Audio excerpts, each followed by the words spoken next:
नमस्कार। आज की इस वीडियो में आप पढ़ेंगे लॉरेंस कोहलबर्ग के विषय में। लॉरेंस कोहलबर्ग एक बहुत ही बड़े लेवल के मनोवैज्ञानिक थे जिन्होंने सिद्धांत दिए किस चीज़ पर, उसके डिटेल्स को आज मैं पढ़ूंगा इस वीडियो में। चलिए मेरे दोस्त, इसके विभिन्न स्तर एवं चरणों का सावधान वर्णन कीजिए। यह क्वेश्चन एज ए क्वेश्चन के थ्रू मैं आपको पढ़ाने का प्रयास कर रहा हूँ ताकि आपको यह भी समझ आ जाए कि क्वेश्चन कैसा पूछा जाता है और उसका हम कैसे आंसर देंगे कि फुल मार्क भी मिले और लॉरेंस कोहलबर्ग के विषय में भी हमको जानकारी मिल जाएगी।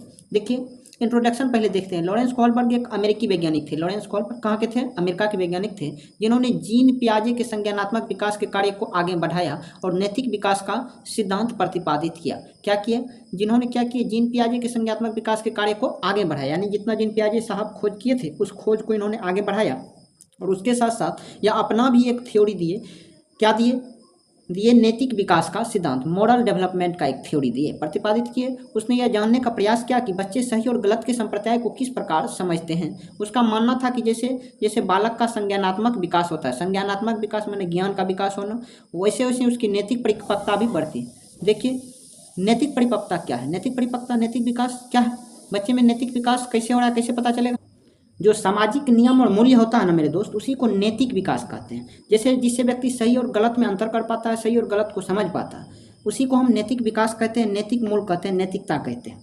हाँ, तो समझ गए होंगे आप। वैसे उसके नैतिक परिपक्वता भी बढ़ जाती है बच्चे के बड़ा होने के साथ साथ। नेक्स्ट देखिए, नैतिक विकास का अर्थ क्या है, यहाँ पर समझ लीजिए। नैतिकता क्या है? वह गुण है जिससे हमें सही और गलत, अच्छे और बुरे के बीच अंतर का बोध होता है। समाज के नियमों, मूल्यों, आदर्शों के अनुरूप व्यवहार करना ही नैतिकता है। समाज के अनुरूप जो हम चलते हैं, समाज के अनुरूप क्या सही है क्या गलत है, इसी चीज़ की जानकारी को ही नैतिक गुण कहा जाता है। नैतिक विकास से तात्पर्यता बढ़ती उनके साथ साथ विभिन्न परिस्थितियों में सही और गलत के मध्य तार्किक निर्णय लेने की क्षमता के क्रमिक विकास होता है। यानी कि जो नैतिक गुण है वह क्या हुआ? क्या सभी में एक जैसे होते हैं? तो एक जैसे नहीं होते हैं। बच्चे कुछ अलग तरीका से सोचते हैं, टीनेजर्स अलग तरीका से सोचते हैं, और जो जवान व्यक्ति होता है, जो परिपक्व व्यक्ति होता है, वह एक अलग तरीका से सोचते हैं। जैसे जैसे उम्र बढ़ता है, नैतिक विकास का लेवल भी अलग अलग तरीके से बढ़ते जाता है। सिद्धांत के मुख्य बिंदु, कोर कॉन्सेप्ट है क्या? कोहलबर्ग ने अपने सिद्धांत में दो अत्यंत महत्वपूर्ण संप्रत्ययों की चर्चा की। दो महत्वपूर्ण संप्रत्यय की चर्चा यहाँ हुआ। क्या? नैतिक दुविधा, मॉरल डायलेमा। जब व्यक्ति सही और गलत के बीच निर्णय लेने में मानसिक द्वंद्व या असमंजस की स्थिति में होता है, उसे नैतिक दुविधा कहते हैं। जैसे हिंज की कहानी, और इसी चैप्टर में अभी मैं आपको हिंज की कहानी के विषय में भी बताऊंगा कि जो कोहलबर्ग साहब हैं वह अपना थ्योरी समझाने के लिए एक कहानी का सहयोग लिया और उस कहानी के माध्यम से वह बहुत सारे व्यक्तियों के ऊपर रिसर्च किया। उस कहानी को भी यहाँ हम लोग समझेंगे।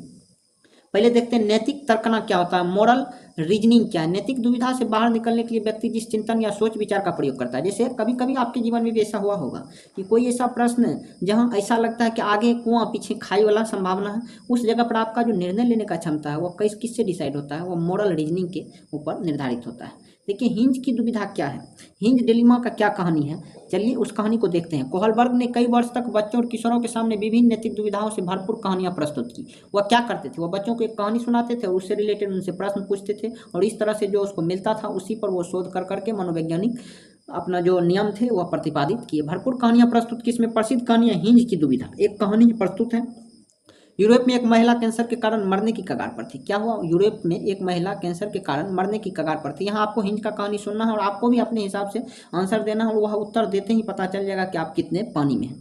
ध्यान से कहानी को सुनिए। डॉक्टर के अनुसार एक ही दवा थी। डॉक्टर के अनुसार एक ही दवा थी जिससे उसकी जान बच सकती थी, जिसे एक स्थानीय फार्मासिस्ट ने खोजा था।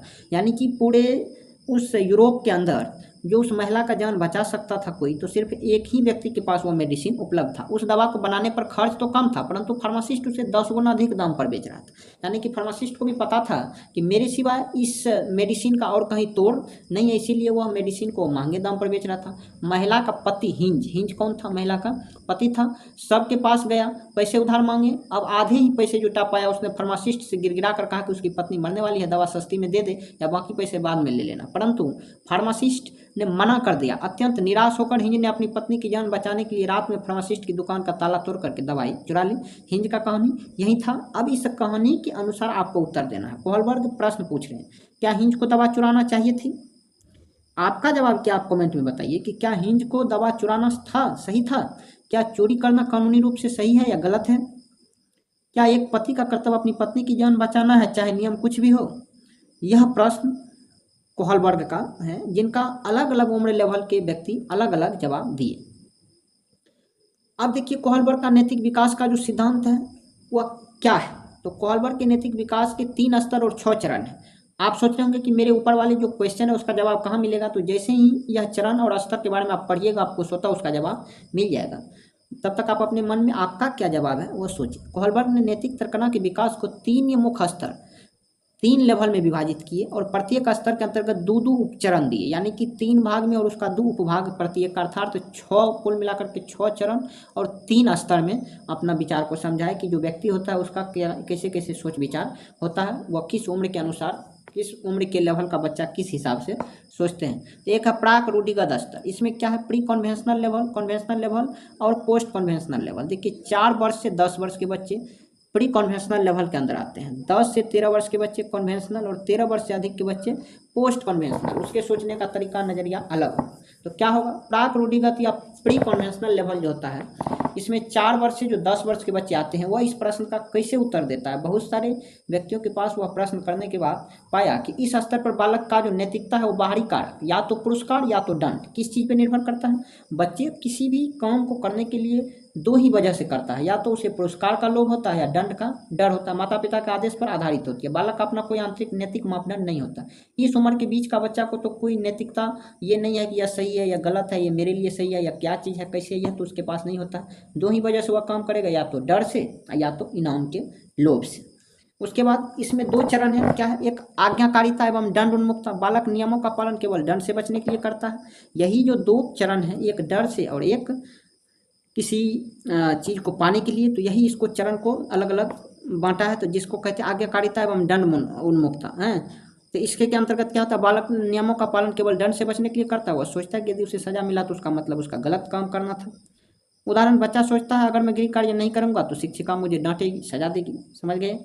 चरण दूसरा क्या है, आत्म केंद्रित यानी साधनात्मक सापेक्षावादी उन्मुक्ता। इसके अंतर्गत क्या है, इसे जैसे को तैसा चरण भी कहा जाता है। बच्चा उसी के साथ अच्छा व्यवहार करता है जो उसके साथ वैसा ही करता है। उसकी नैतिकता अपनी स्वार्थ पूर्ति पर टिकी होती है। उदाहरण, तुमने मेरी पेंसिल तोड़ी थी इसलिए मैं तुम्हारा पन्ना फाड़ दूंगा। बच्चे में इस तरह का भावना होता है कि तुम मुझे चॉकलेट या मिठाई दोगे तो मैं तुम्हारा होमवर्क कर दूंगा। यानी कि किसी काम को करने के लिए वह उसका कुछ मूल्य मांगता है इंटरनली, यानी कि उससे कुछ स्वार्थ रखता है। तो या तो डर से करेगा या तो यहाँ पर दूसरा चरण क्या है, वह स्वार्थ के लिए कोई भी काम करेगा। बाकी उसमें नैतिक गुण नहीं है कि यह मेरा दोस्त है तो मेरा दोस्त कितना प्यारा है मैं इसका होमवर्क कर देता हूँ, ऐसा यह गुण उसके बीच इसके अंदर नहीं होता। उसके मन में ऐसा कुछ नहीं चलता है। स्तर 2 क्या है, रूढ़िगत या पारंपरिक स्तर कन्वेंशनल लेवल। इसमें क्या है, 10 से 13 वर्ष के जो बच्चे होते हैं, 4 वर्ष से 10 वर्ष तक प्री कन्वेंशनल, 10 वर्ष से लेकर के 13 वर्ष तक कन्वेंशनल और 13 वर्ष से ऊपर पोस्ट कन्वेंशनल। इसमें क्या होता है, इसमें बच्चा 2 ही वजह से काम करता है। एक अच्छा कहलाने के लिए। इस स्तर पर बच्चा समाज, परिवार और देश के नियम और परंपरा को स्वीकार करता है और उसके अनुरूप कार्य करना ही नैतिकता समझता है। जैसे कि पाप पुण्य, अच्छा भला बुरा, इस सब चीज़ का उसको थोड़ा सा ज्ञान हो जाता है। इसमें बच्चा क्या करता है, समाज, माता पिता, शिक्षक की नज़रों में अच्छा बनने की चाहत रखता है और वह दूसरों से प्रशंसा पाने के लिए अपना काम करता है। इसे ही तीसरा चरण के अंतर्गत रखा जाता है। और इसका चौथा चरण क्या है, यानी कि जो कन्वेंशनल लेवल का दूसरा अर्थात पूरे चरण का चौथा चरण क्या। उदाहरण, एक बालिका कहती है मैं कक्षा में शांत बैठूंगा, यह तो तीसरा चरण का ही। चौथा चरण क्या है, कानून और सामाजिक व्यवस्था का उन्मुक्ता। इस चरण में बच्चा सामाजिक नियम, कानून और कर्तव्य को सर्वोपरि मानता है। वह मानता है कि यदि समाज की व्यवस्था बनाए रखनी है तो नियम का पालन बिना किसी अपवाद के होना चाहिए। वह हमेशा ही नियम के ऊपर जोर देता है, जैसे रेड लाइट पार न करना क्योंकि कानून तोड़ना गलत है, इससे दुर्घटना या अवस्था फैल सकती है। जैसे हिंज को चोरी नहीं करना चाहिए था क्योंकि कानून सर्वोपरि। इस उम्र के बच्चे को अगर आप यह कहानी सुनाइएगा तो उसका जवाब यही आएगा कि हिंज को चोरी नहीं करना था क्योंकि क्या था, कानून सर्वोपरि। या कानून अगर तोड़ेंगे हम तो सभी आदमी कानून तोड़ेगा तो फिर तो दुनिया चलना मुश्किल हो जाएगा। हाँ, तो इस उम्र के बच्चे इसी तरह से सोचेंगे। चलिए नेक्स्ट अब चलते हैं। इसका जो स्तर है तीसरा, यानी कि फाइनल पोस्ट कन्वेंशनल लेवल है। इसमें 13 वर्ष से ऊपर के बच्चे, जिसे एडल्टहुड, जिसमें अपना लोग सभी आते हैं, या क्या है, इस स्तर पर व्यक्ति की नैतिकता समाज के बंधनों से उठकर स्वयं के आंतरिक विवेक पर आधारित हो जाती है। व्यक्ति यह समझने लगता है कि समाज के नियम मानव कल्याण के लिए है, न कि मानव नियमों के लिए। यानी कि इस स्तर पर आते आते बच्चे समझ लेते हैं कि ट्रैफिक रूल को तोड़ना सही नहीं है, लेकिन अगर एम्बुलेंस को रोकना ट्रैफिक रूल की वजह से रोक के रखेंगे और आदमी मर जाएगा तो वहाँ पर हम उसके ट्रैफिक रूल को भी तोड़ देंगे, क्योंकि ज़्यादा जरूरी क्या है, आदमी के जीवन को बचाना। तो यह जो गुण आ जाता है, यह किस में आता है, पोस्ट कन्वेंशनल लेवल के बच्चे में आ जाता है। चरण 5 सामाजिक अनुबंध उन्मुखता। व्यक्ति मानता है कि नियम और कानून समाज के कल्याण के लिए आपसी सहमति से बनाए गए हैं। यदि किसी नियम से किसी का अहिता हो रहा है तो बहुमत और आपसी बातचीत से नियमों को बदला जा सकता है। बच्चे ये नहीं समझते कि नियम ही सब कुछ है, इसमें व्यक्ति आते आते इस उम्र तक समझने लगते हैं। तो इसमें जो हिंज की दुविधा में इस चरण का व्यक्ति सोचेगा जीवन का अधिकार संपत्ति के अधिकार से बड़ा है। यहाँ बच्चा कहेगा कि कोई बात नहीं, चोरी ही क्यों ना करना पड़े, इसमें विशेष परिस्थिति में नियम लचीले होने चाहिए। उसका क्या हुआ कि चोरी करना सही है, क्यों? क्योंकि जीवन का जो अधिकार है संपत्ति के अधिकार से बड़ा होता है। इस उम्र के व्यक्ति इस तरह का तर्क देते हैं। और जो लास्ट छठा चरण है, इसमें क्या, सार्वभौमिक नैतिक सिद्धांत का उन्मुखता। यहाँ पर क्या होता है, सर्वोच्च चरण है जहाँ व्यक्ति अपने अंतरिम आत्म विवेक, न्याय, समता और मानव गरिमा के सार्वभौमिक सिद्धांत के आधार पर निर्णय लेता है। इसके लिए व्यक्ति अपने प्राणों की आहुति देने को भी तैयार रहता है। जैसे महात्मा गांधी, नेल्सन मंडेला, भगत सिंह, उसका जो विचार था वो छठे चरण के अकॉर्डिंग थे। वो अपने आप को या अपने एक, देखिए यहाँ पर क्या, यहाँ पर व्यक्ति को बचाने के लिए नियम तोड़ देने के लिए किएगा। तो यह पांचवा चरण क्या है कि अभी अधिकतर आदमी में यह चरण रहता है ज़्यादा। जैसे अपना लोग है तो हो सकता है इसलिए सोचेंगे तो अपना आदमी को, अपने लोग को बचाने के लिए तो हम चोरी कर लेंगे, कुछ भी कर लेंगे, लेकिन दूसरे व्यक्ति को बचाने के लिए तो नहीं करेंगे। लेकिन उसी जगह पर यह जो सार्वभौमिक नैतिक विकास का ये सिद्धांत है, इस तरह के जो महात्मा गांधी, नेल्सन मंडेला, भगत सिंह जैसे आदमी थे, यह सिर्फ अपने पर्सनल हित के लिए, अपने परिवार के हित के लिए कुछ नहीं किए थे, बल्कि पूरे देश हित के लिए अपने आप को न्यौछावर कर दिए थे। तो इस तरह का जो सिद्धांत नैतिकता आता है वह छठा चरण के अंतर्गत आता है, जो कि बहुत ही कम लोगों में होता है।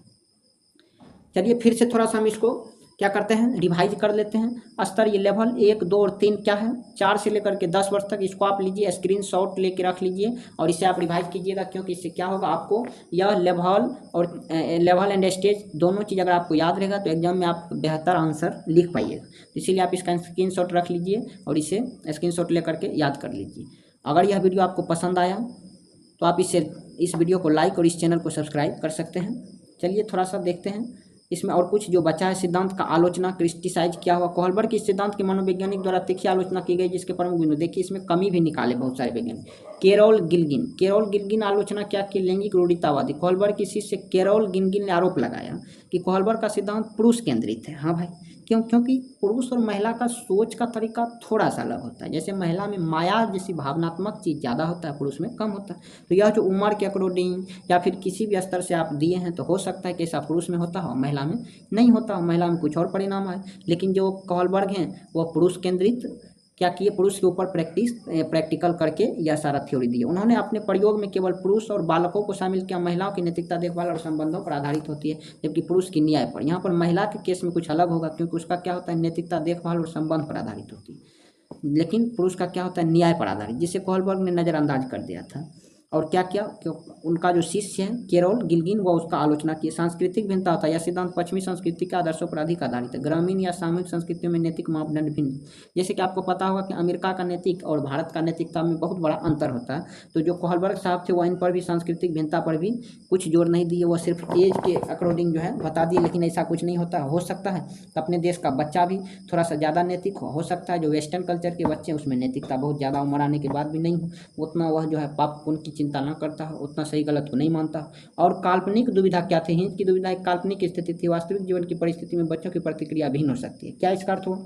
इसका अर्थ ये हुआ कि जो आप देख रहे हैं कि बच्चे यहाँ पर कहेंगे कि नहीं, आदमी को मरने भी क्यों ना दो, उसके जगह पर आप जो है रूल का, नियम का पालन करो। हो सकता है उसी उम्र के कोई बच्चे जिसमें थोड़ा समझदारी ज़्यादा होगा, वह कहेगा नहीं, कुछ भी हो हम नियम का पालन नहीं करेंगे, लेकिन हम उस व्यक्ति को बचा लेंगे। तो फिर तो ये जो है दुविधा, ये दुविधा का जो नियम है यहाँ हिंज वाला, ये कहानी गलत साबित हो जाएगा। तो यह नियम सटीक तो है लेकिन बहुत ज़्यादा सटीक नहीं है। जय हिंद, मैं मिलता हूँ आपसे अगली वीडियो में।